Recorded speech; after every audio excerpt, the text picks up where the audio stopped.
Hey everyone, it's Chris again. You're getting me from home today. Unfortunately, I'm down with COVID, just a mild cold strain, nothing too severe. But I've been at home for most of the last week with it.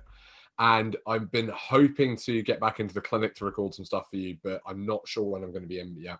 I really didn't want to miss this one out though, because I just came across this a couple of days ago. It's really, really cool study and really cool tool for you and your patients all around maintenance care. So if you're a chiropractor, you've probably been aware of the Andreas Eklund and his colleagues doing the Nordic maintenance care studies. Really cool series of publications. They've been publishing more and more data on this, for the last few years in a row. And the stuff they're finding out just keeps getting better and better. So most of us already knew that the Nordic maintenance studies showed that maintenance care is an effective approach for people with chronic low back pain. Something that a lot of colleagues that I've spoken to weren't aware of, though, was that within the group of chronic low back pain, they actually found some people who respond way better than others. And it's possible to subgroup people into different groups because some do way better. Some actually seem to do a bit worse with maintenance care versus just being on their own. It actually seems to increase the pain. So it's really important for us as patient-centered practitioners to be able to offer it appropriately and subgroup appropriately.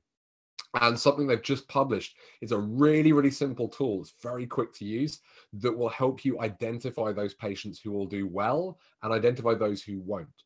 And that means that we can give a personalized recommendation, not just say to every person who has chronic low back pain, you should have some maintenance care. Now we can say, based on your scores, based on your care and what I know about you, you're a particularly good candidate for maintenance care. You're likely to do much better than the average person with it.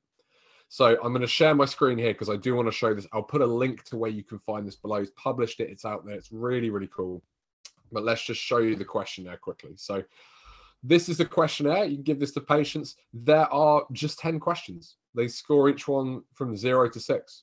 That's it. So they fill this out. They do this at the start of care when you first meet them. And then that gives them a score. The really cool thing is, as well, as they also then give you a questionnaire. It's just 4 questions, but essentially this is to work out, are they somebody who we should be considering maintenance care for in the first place? And what happens is they get the score up here. And if that score is at least 18, there's somebody who it's worth having a discussion with. 18 to 21 means, okay, they might be worth having maintenance. It depends on their preference. But above 21, I think the maximum score is 48. There's above 21 that we can definitely recommend it, and it's likely to be cost effective. So if they score that and they answer yes to these 4 questions here, then that tells us whether it's useful to do that. The really cool thing as well is based on the answers to different questions, it then guides you as to particular areas you should be looking at to help this patient. So you'll see on the top that there are some codes here, and that tells you which area of this complaint that they're measuring. And then you can go down and go, oh, you know what? They scored particularly high on the life control ones. Let's have a look at that. Let's explore that more with them. Or maybe this is affecting their emotional state more, that affective distress.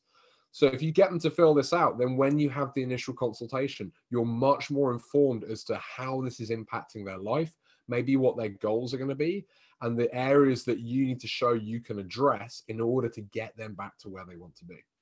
So it's a really simple tool. I love that they've boiled it down to 10 questions. It's super quick for patients to fill out. I'm kind of annoyed that I'm stuck at home at the minute because I'm really looking forward to getting into clinic and trying this out. I've already spoken to a colleague who has and has already found it's really helpful talking about maintenance care from a perspective of this is something that we can be confident is right for you instead of this is just a recommendation we give everybody. Because we all know that there are people who overuse maintenance care, and a lot of us get a bit funny about it because we don't want to be one of those chiropractors. This is the perfect way to prove that we're not that and that we're recommending personalized patient-centered care. So I'll put the link below. Please check out the whole study. It's got a lot of great info and how you use it as well. But if you want to just use the questionnaire, I'll put both links below. Check those out. Let me know how you get on. I'm really excited about this because this is something that the profession's needed for decades to actually be able to spot this.